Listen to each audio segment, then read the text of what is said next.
Bonjour à toutes et à tous, une nouvelle semaine qui commence. Et quelle semaine y aura-t-il une mobilisation massive le 19 Eh bien nous le verrons et nous en parlerons certainement. Réforme des retraites, 1 million de personnes dans la rue, c'est ce qu'espèrent les syndicats. Le panier anti-inflation, alors heureusement qu'on a Éric Revel avec nous qui va pouvoir nous expliquer. Pardon ? Oui, alors le micro n'est pas ouvert, mais ça va venir. Vous allez nous en parler dans un instant. Mais c'est vrai qu'il y a un certain nombre de contradictions. Faut-il en finir avec les trottinettes en libre service ? Je crois qu'Alex Darmon, vous avez des choses à nous dire là-dessus. Donc nous allons en débattre. Alex Darmon, journaliste politique, votre chaîne Bonjour, Les Valérie. Indécis est sur YouTube. Éric Revel, journaliste, éditorialiste sur Sud Radio. On vous retrouve évidemment tous les matins pour votre chronique 7h20 dans le Grand Matin Sud Radio. Régis de Castelnau, bonjour Régis. Bonjour Valérie. Il fait beau au moins chez vous en Provence ? En Provence. Vous n'êtes pas en Provence ? Non, je ne suis pas. Ah, Je ne pardon. suis- Oh, non, Vous êtes Je- beaucoup plus loin.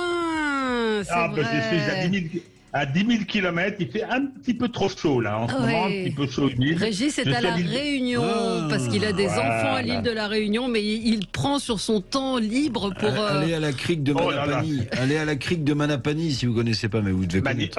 Si vous voulez, ça fait 30 ans que je viens Bon, très bah, d'accord. régulièrement. C'est le je seul endroit où connais. on peut se baigner Je veux tranquille. dire, mais Valérie, vous vous rappelez, l'année dernière, j'avais eu droit à 2 cyclones. C'est vrai, Successifs. c'est vrai. Là donc, ah oui, c'est vrai que vous êtes là-bas, donc oui, vous avez très chaud, effectivement. Bah, amenez-nous un peu de soleil parce que, en tout cas, Oui, la tempête Gérard est sur la France. Vous avez noté qu'on Ça donne nous plus fait des noms de rire. femmes Oui, aux j'ai tempêtes. remarqué. Maintenant, c'est les noms d'hommes. Hein. Ils auraient pu Ça va être donner, pour éviter toute stigmatisation. Mais alors Gérard, on y Sur des met. prénoms féminins. Quand j'entends Gérard, on pense à Gérard Larcher. Je ne sais pas pourquoi. Et Jean-Philippe Dugouin-Clément qui est avec nous. Bonjour, maire UDI de Mennecy et vous êtes vice-président de la région Île-de-France. Bonjour.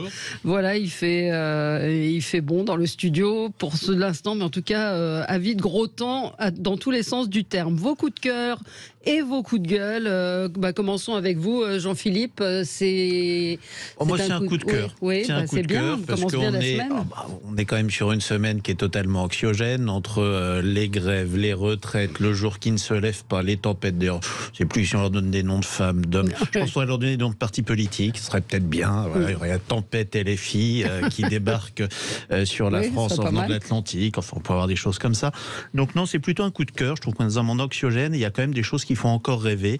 Il y a les premières images du télescope spatial James Webb qui a été lancé il y a 6 mois, qui commence à être publié. C'est un télescope qui a été lancé dans l'espace pour une durée de 5 à 10 ans de vie et dont les premières images sont absolument fantastiques. Alors déjà, c'est un avantage, c'est que ça fait un peu rêver, ça permet de se transposer sur d'autres choses. Moi, je vous invite à aller voir sur Internet. Vous aurez les photos des piliers de la Terre, de la nébuleuse de la Carême, de la galaxie du fantôme. Enfin, c'est des noms qui font rêver, ça transpose un petit peu sur autre chose. Et puis, au-delà de la partie du rêve, c'est aussi le moyen et le moment d'appuyer sur 2 choses. La première chose, c'est que ce télescope, c'est de la coopération internationale. C'est un télescope qui a été lancé sur la recherche aérospatiale portée par les USA, le Canada et l'Europe ensemble. Donc, c'est aussi la capacité dans un monde qui est totalement fragmenté, qui est de plus en plus clivant, en guerre, y compris physique, de voir qu'il y a des exemples de coopération qui fonctionnent, qui marchent, qui avancent. Et puis, c'est aussi montrer qu'on est dans un pays qui a des secteurs d'excellence. C'est un télescope qui a été lancé par Ariane 5. Ariane 5, je rappelle que le groupe Ariane Espace, c'est 9000 emplois en France, 2200 emplois au Mureaux.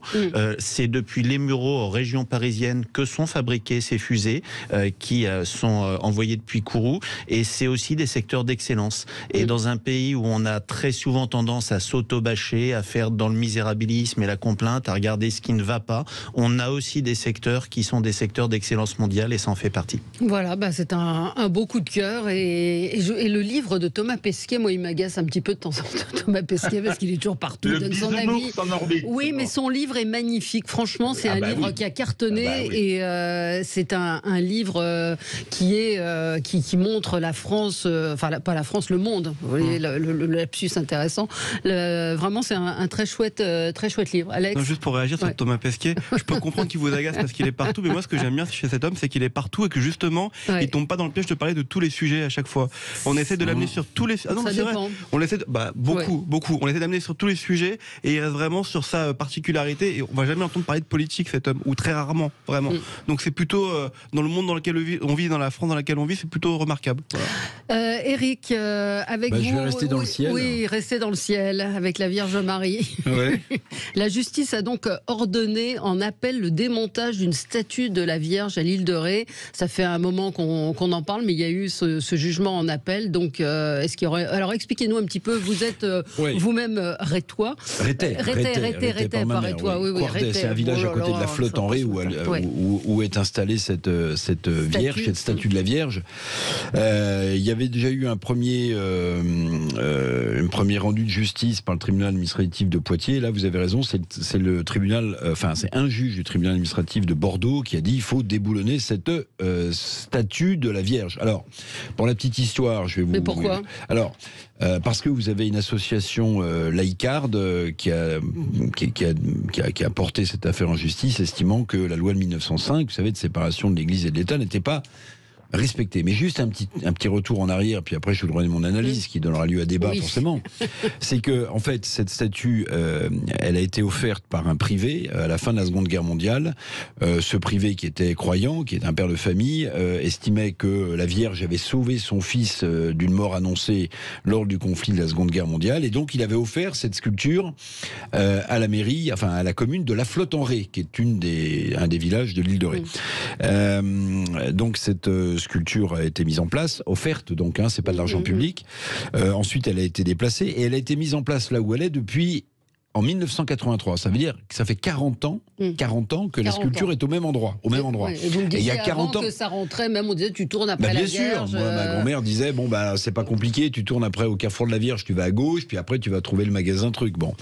Alors pourquoi en 40 ans les associations laïcardes ne se sont pas mobilisées pour faire déboulonner ?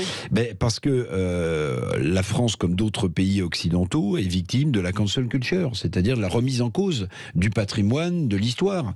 Vous savez, quand un ancien Premier ministre, Jean-Marc Ayrault, pour pas le citer, socialiste, avait émis l'idée de débaptiser par exemple la salle Colbert à l'Assemblée nationale, au prétexte que Colbert, sur le Code noir, n'était plus fréquentable. Quand Madame Bachelot dit d'ailleurs, vous voyez, Madame Bachelot dit entre les lignes, les églises du Xe siècle ne présentent pas un atout architectural majeur. Bon, il faudra peut-être les abandonner. En fait, vous voyez bien qu'on est en train d'être grignoté. Et moi, mon analyse est la suivante, c'est que si aujourd'hui ces associations laïcardes, on voit au chapitre et mettent ça devant les tribunaux, c'est parce qu'en fait elles se sentent portées par cette cancel culture. Mais je regrette cette statue de la Vierge dans l'île de Ré à la Flotte-en-Ré.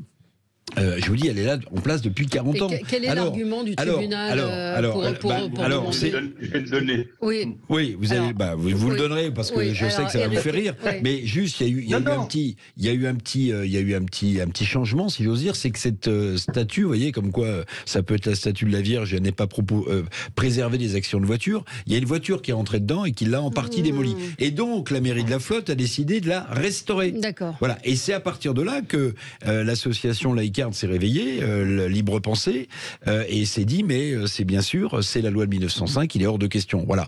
Comme si d'ailleurs ces associations laïcardes, qui sont souvent d'obédience trotskiste, voyaient que leur idéologie est maintenant submergée par le wokisme ou la cancel culture. Donc moi je dis, le trotskisme a perdu pied.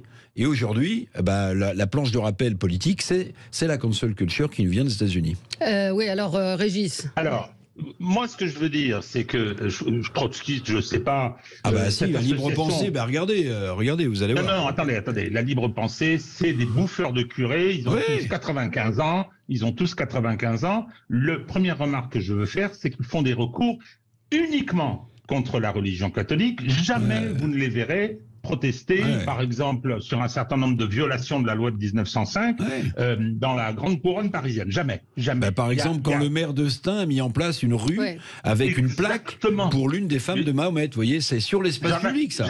Bon, il n'y a pas d'association laïcarde qui disent mais la loi de 1905. Si, alors moi, j'ai pas fait d'action. Chez Valérie, j'en avais fait mon coup de gueule en disant que c'était inadmissible. Donc, ça, c'est ma première observation. Ma deuxième observation, sur le fond, j'ai cru comprendre, mais je me trompe peut-être, ça valait pour la statue de Saint-Michel, je crois, au Sable d'Olonne, hein, c'est-à-dire que c'était sur un terrain privé et ensuite on l'a mis sur un terrain public. Sur le plan de la loi de 1905, c'est imparable. C'est imparable, hein, et je dirais qu'il faut préserver cette loi de 1905, hein, justement pour éviter les empiètements. Et c'est là où la cancel culture arrive, c'est que tout ça est très sélectif. Mais gardons cette loi de 1905 qui est remarquablement rédigée, hein, pour justement éviter les empiètements, hein, le prosélytisme musulman, soyons clairs, il s'agit bien de ça. Hein, et donc, malheureusement, cette statue était très bien à la place où elle était, je suis tout à fait d'accord. Hein, si on commençait à s'occuper de tous les calvaires en Bretagne, etc., hein, et il y a cette réalité de cancel culture. Mais cette loi de 1905, ne la transgressons pas. Elle nous sera utile. Je ne voudrais pas être trop technique, mais le terrain en question, c'est un peu plus compliqué que ça. Hein. Il est à la fois public et privé, c'est un peu plus compliqué que ça. Donc, non, mais c'est important de Alex, dire. vous ne vouliez pas réagir? Non, mais je trouve ça angoissant, effectivement. Ouais. Mais après, que dire de plus, effectivement, sur la loi 1905 ou quoi que ce soit?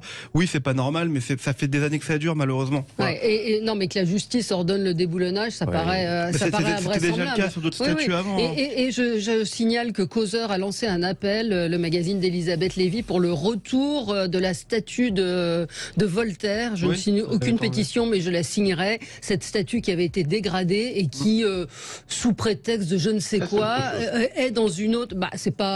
C'est aussi de la cancel culture, hein. C'est où la peur. Vous vous souvenez du maire de Rouen, là, qui est candidat à la direction du PS, qui avait voulu déplacer la statue de Napoléon parce que ça lui posait un problème. Il a été obligé de la remettre.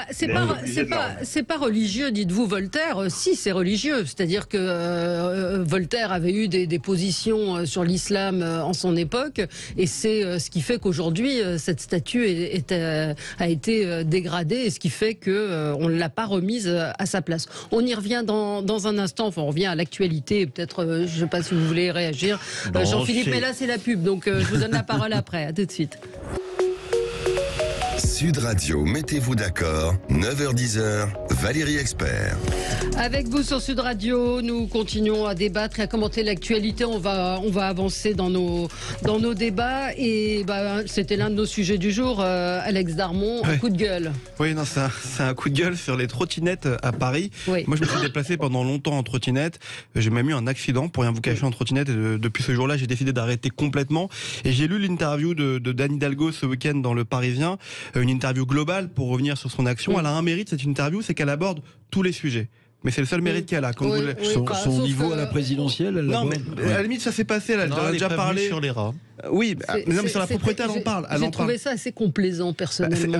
C'est le risque quand vous demandez à des habitants qui ne sont pas journalistes de faire une interview aussi. En tout cas, ils avaient le droit de poser tous les sujets. Quand on trie les habitants avant pour faire le panel. Mais je vous trouve un peu dur parce qu'il y a vraiment tous les sujets qui sont importants. Taxe foncière, même le Parc des Princes, le Paris Saint-Germain, tout le monde s'en fout, mais c'est quand même très grave ce qu'elle a annoncé. Ça veut dire qu'on va encore construire un nouveau stade à Paris, alors qu'il y en a 18, on ne sait pas quoi en faire. Et elle parle des trottinettes en disant qu'elle va consulter les Parisiens pour savoir s'il faut maintenir les trottinettes en libre service. C'est 15 000 trottinettes à Paris, c'est 10 millions de trajets qui sont assurés par an. Et elle dit que en fait, ça dégrade la ville de Paris, ça la rend moche. C'est bien qu'elle s'en rende compte aujourd'hui, c'est important.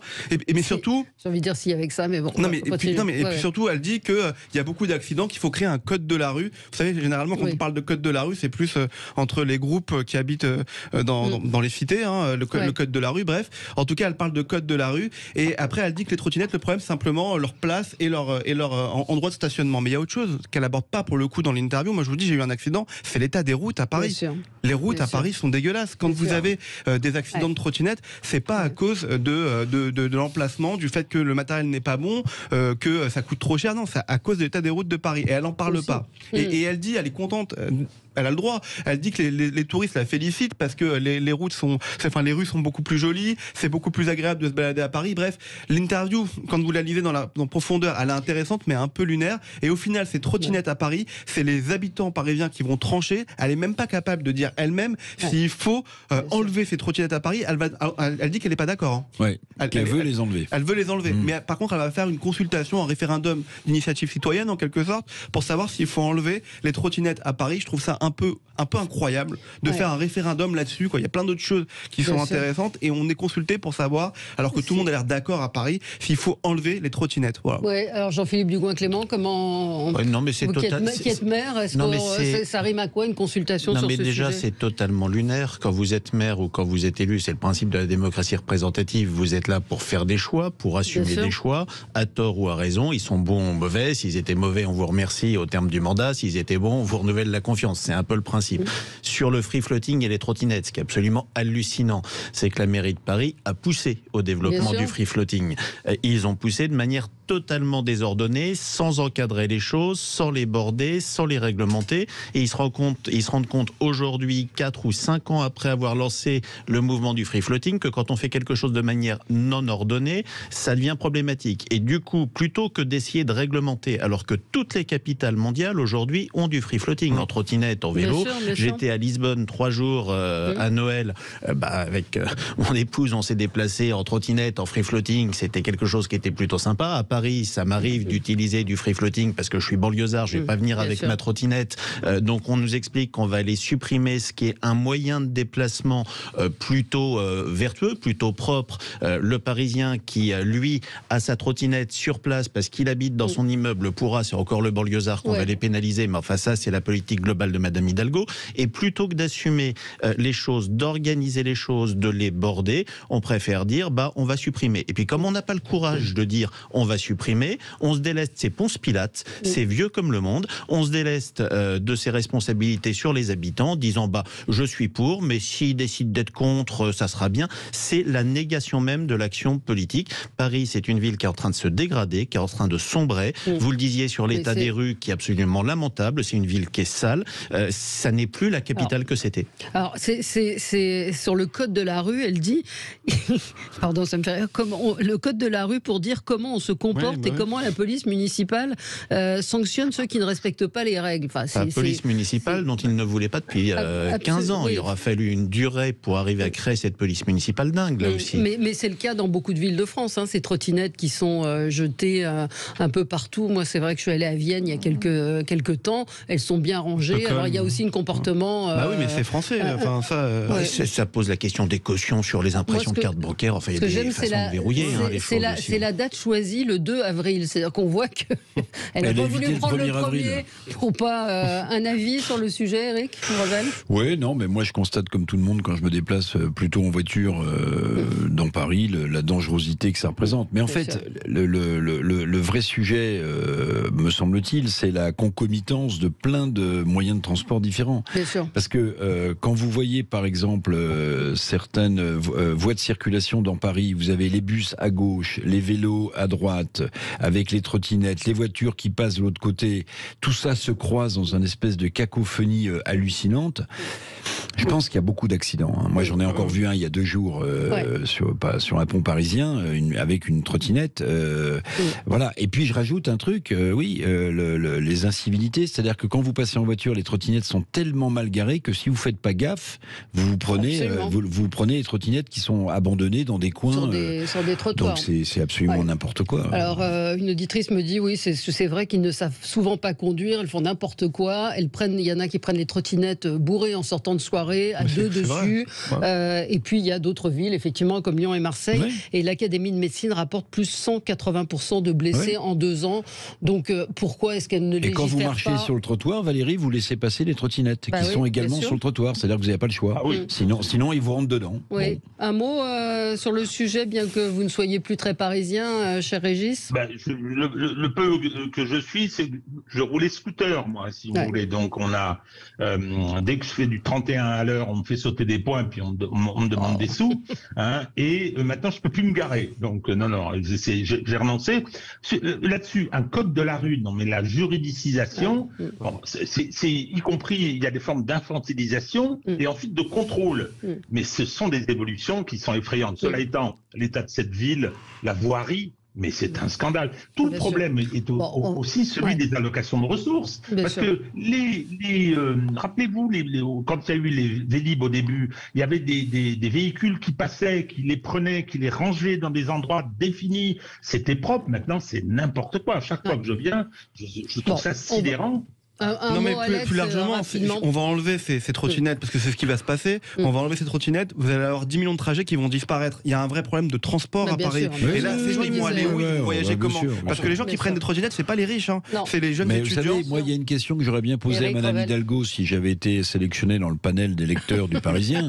C'est la suivante. J'aurais demandé, mais Madame, le nombre de chantiers qui sont dans Paris en ce moment, où on voit parfois personne ou parfois deux personnes, c'est à cause de quoi? Un problème d'organisation de vos services ou le fait que vous ne payez plus les factures de ces entreprises? Ça, c'était une question intéressante. Un auditeur me dit qu'en fait, c'est pour pas rompre le contrat avec les 3 sociétés et payer les pénalités. Je crois qu'il doit y avoir une astuce juridique qui fait que si elle décrète elle-même, voilà. Et moi, ça va me permettre d'évoquer, je n'y avais pas repensé, David Béliard. Vous avez vu qu'il critique la série Emily in Paris. Et vous savez pourquoi? Parce que elle offre un paysage de carte postale de Paris et on présente des immeubles haussmanniens qui sont très mal isolés. C'est un scandale. C'est une blague. Non, c'est pas une blague. C'est pas une blague. Il dit Paris idéalisé, contraire aux urgences climatiques. Le Paris qui est présenté, ce Paris idéalisé, ce Paris qui ne bouge pas, il ne peut pas exister. Ce n'est pas viable, ce n'est pas la réalité. On préfère les trous, les rats. Voilà. Non, mais c'est hallucinant. Et donc, c'est invraisemble. Alors que cette série va être balayée. Alors que c'est même pas sûr. Alors que cette série attire un nombre, paraît-il, de touristes. Tranquille, hein. Attire un nombre de touristes incroyable à Paris. C'est une publicité formidable. C'est une publicité formidable et ce type, pardon, je ne mettrai pas d'adjectif qualificatif, nous dit que ça présente des immeubles vétustes, non isolés. Enfin, on marche sur la tête. C'est surréaliste, mais c'est à l'image d'une ville qui a un canard sans tête, qui depuis une dizaine d'années maintenant est en train de se dégrader, avec, indépendamment même de la question de la saleté, de la propreté, de l'entretien de la ville, une véritable paupérisation. Enfin, on voit que c'est une ville qui perd ses classes moyennes, qui est quittée par ses familles. Paris, c'est 10 à 12 000 habitants chaque année qui quittent Paris pour la petite couronne ou la moyenne grande couronne, parce qu'il n'y a plus de services aux familles, parce que la ville est devenue hors de prix, que pour éduquer ses enfants, pour pouvoir offrir un cadre à ses enfants, beaucoup de gens choisissent de quitter Paris. Et on a d'un côté une surpaupérisation de la ville, et puis de l'autre une surgentrification sur certains quartiers ou certains arrondissements. C'est la négation même de l'aménagement.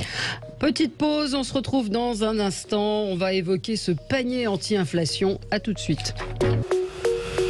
Sud Radio, mettez-vous d'accord, 9h-10h, Valérie Expert. Alors, on débat, on commente l'actualité, on essaye de se mettre d'accord.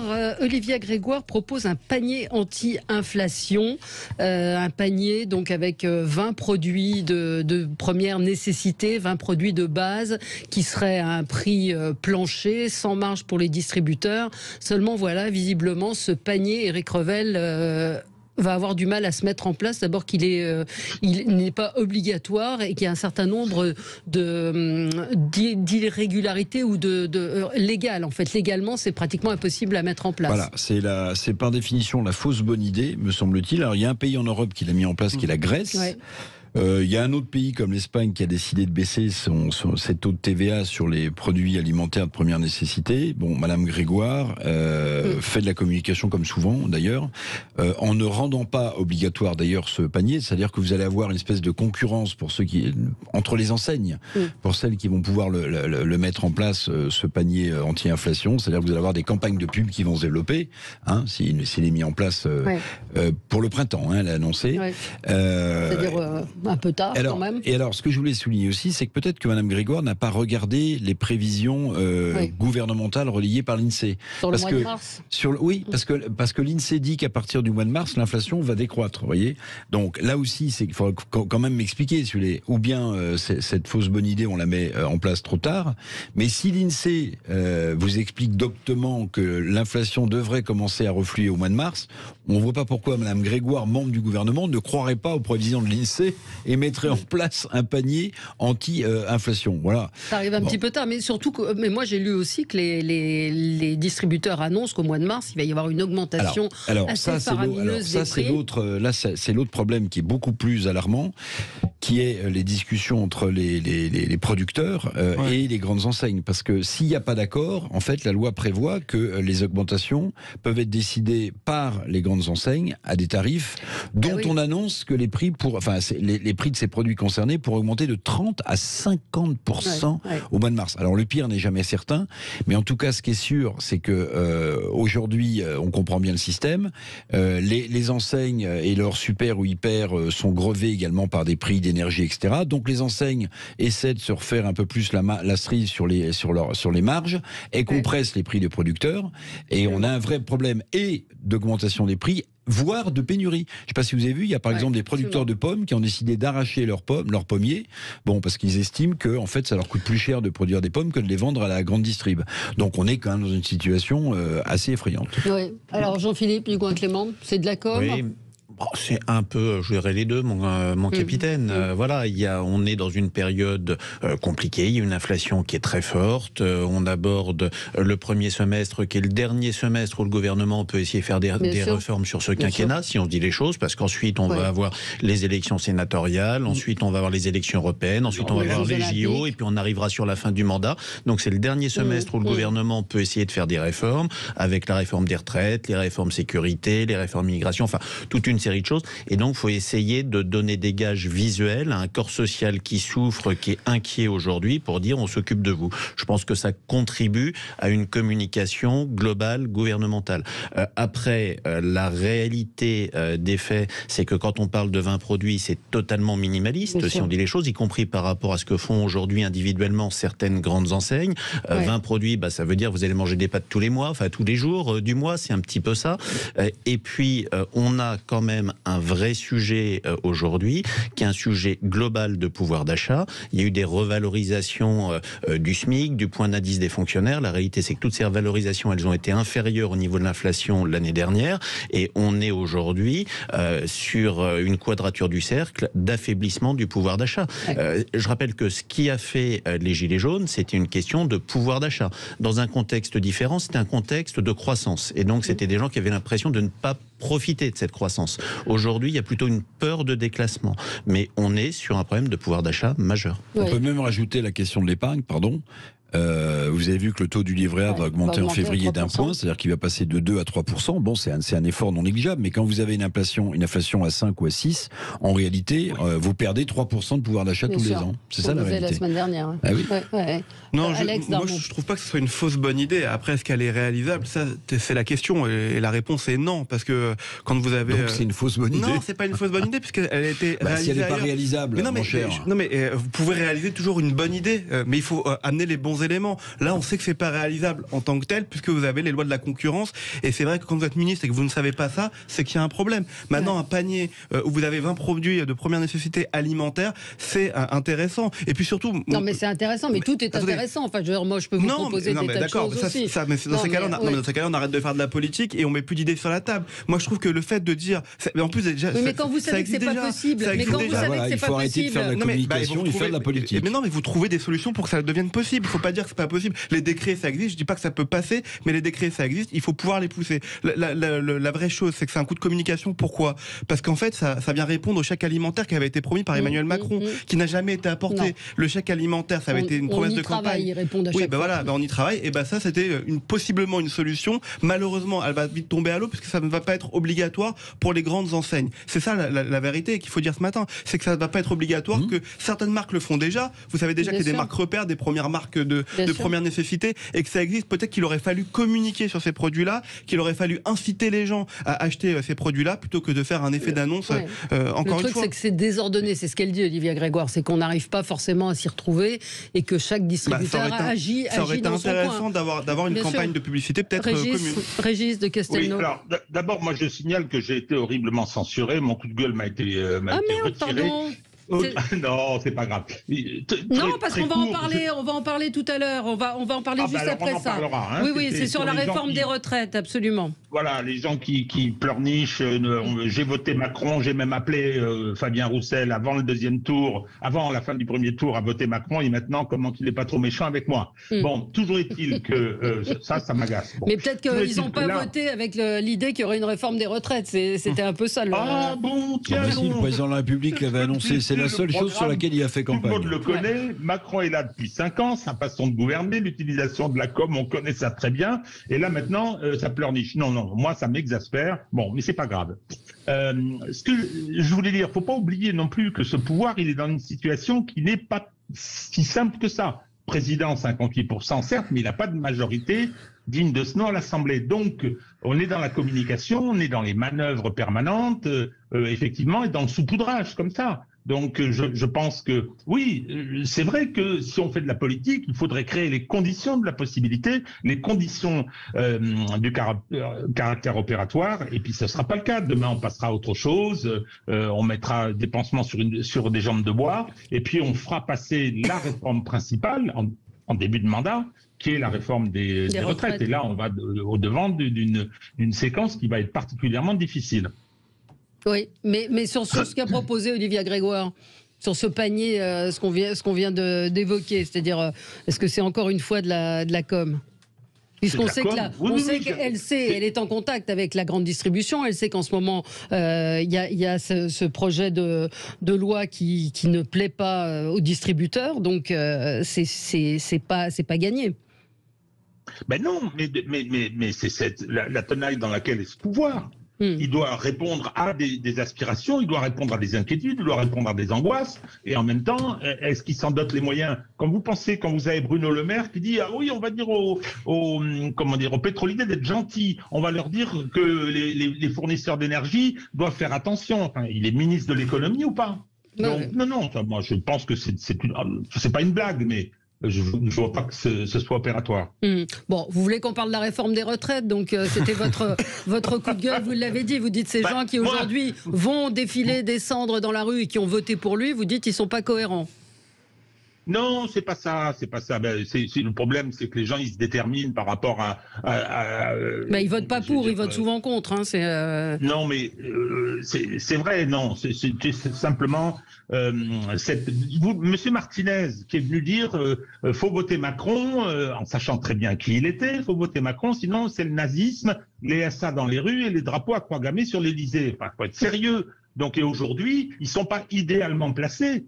Et c'est ce que Christophe dit, lui, dans son bouquin, dont je recommande le dernier, la lecture, qui s'appelle Les Dépossédés. Oui, mais il se détourne de ça. Alors, je ne sais pas ce que ça va donner. C'est cette contradiction que je trouve désagréable. On est en train de tordre mon vote. Emmanuel Macron est méchant avec moi. Non. Il fait ce qu'il a décidé de faire, ce qu'il avait dit qu'il ferait, faut peut-être pas l'oublier, et donc les gens auraient bien fait de réfléchir. Il a eu 58% des voix, et oui, donc il va y avoir un conflit social. Rappelez-vous quand même que le Covid est arrivé en pleine bataille sur les retraites déjà, et c'était très tendu. Est-ce que après tous ces épisodes, la présidentielle, la mobilisation sera au même niveau? Vous voulez dire qu'on aura un nouveau confinement, mon cher Régis Non. Je pense que c'était one shot. Ah bon C'était one shot. Ouais. Donc, non. Merci le confinement qui m'a permis d'aller le passer en Provence. Je suis jamais revenu. Donc, comme beaucoup de gens. Non, mais je pense que je sais pas ce que ça va donner. Personne ne peut lire dans le marc de café. Mais je pense que, regardez, y compris le rapport de force à l'Assemblée, les groupes des oppositions au pluriel qui sont extrêmement précautionneux. Alex? Non, mais moi j'entends ce que vous dites sur le fait que ceux qui ont voté Macron aujourd'hui vont manifester, mais enfin bon, c'est leur droit tout à fait légitime. Et c'est normal qu'ils le fassent. Vous pouvez pas être d'accord, comme Valérie l'a dit, on vote contre plutôt que pour aujourd'hui dans ce pays, et vous pouvez pas être d'accord avec tout ce qui a été décidé. Je pense qu'ils savaient très bien qu'il allait avoir une réforme des retraites. Moi, ce qui m'énerve un petit peu, c'est la comparaison qu'on fait avec 1995, où on dit il y aura. Bon, déjà, il y a moins de neige.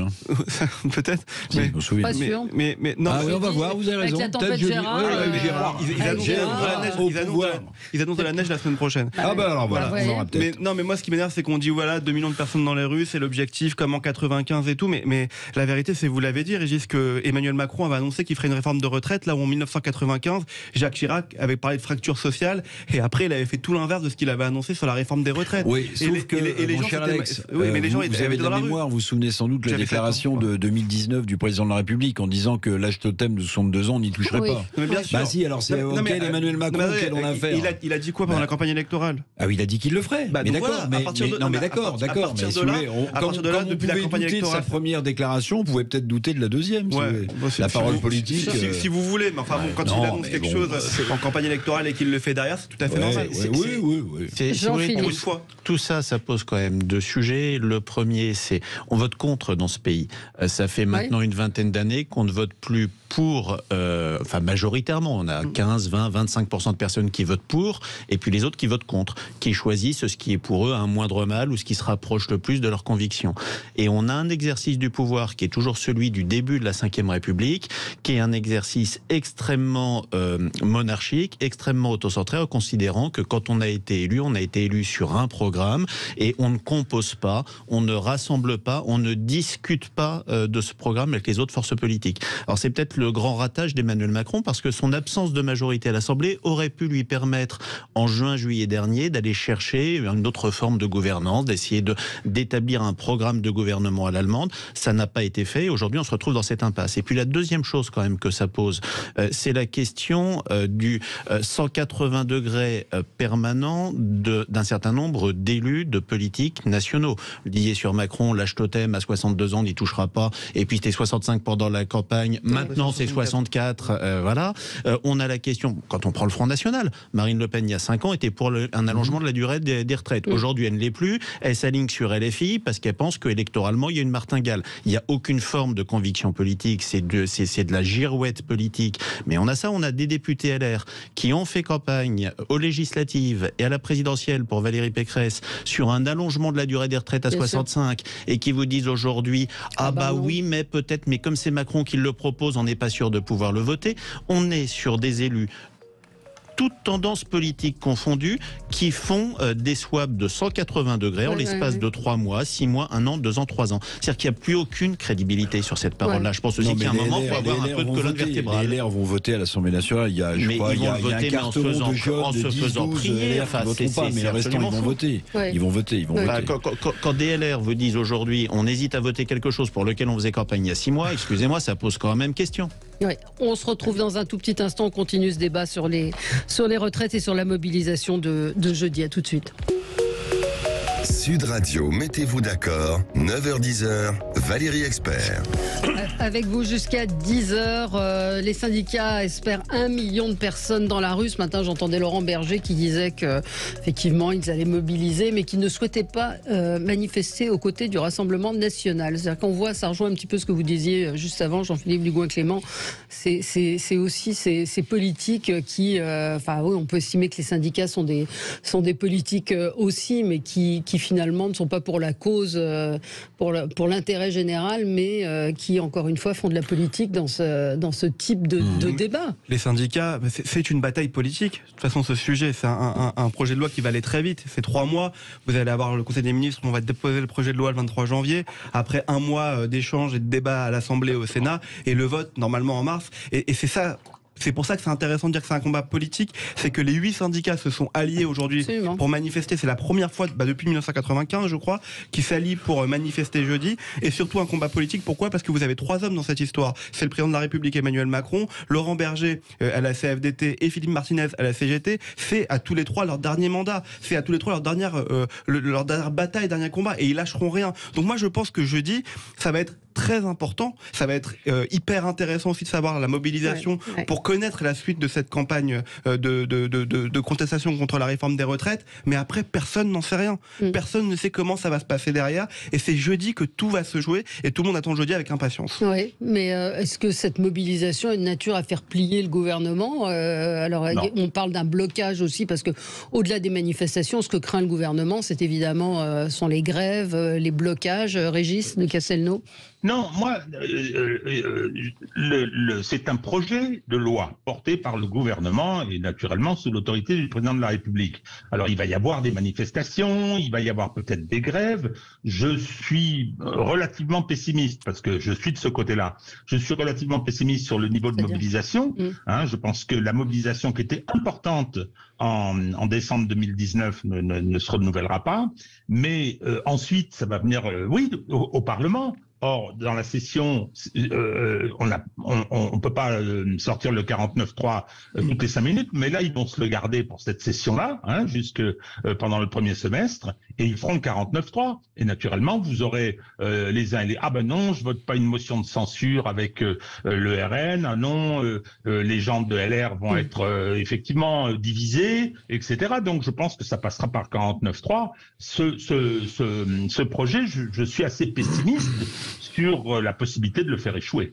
Oui, Éric, oui, ou Jean-Philippe. Oui, je pense que la pire chose serait que cette réforme passe au 49.3.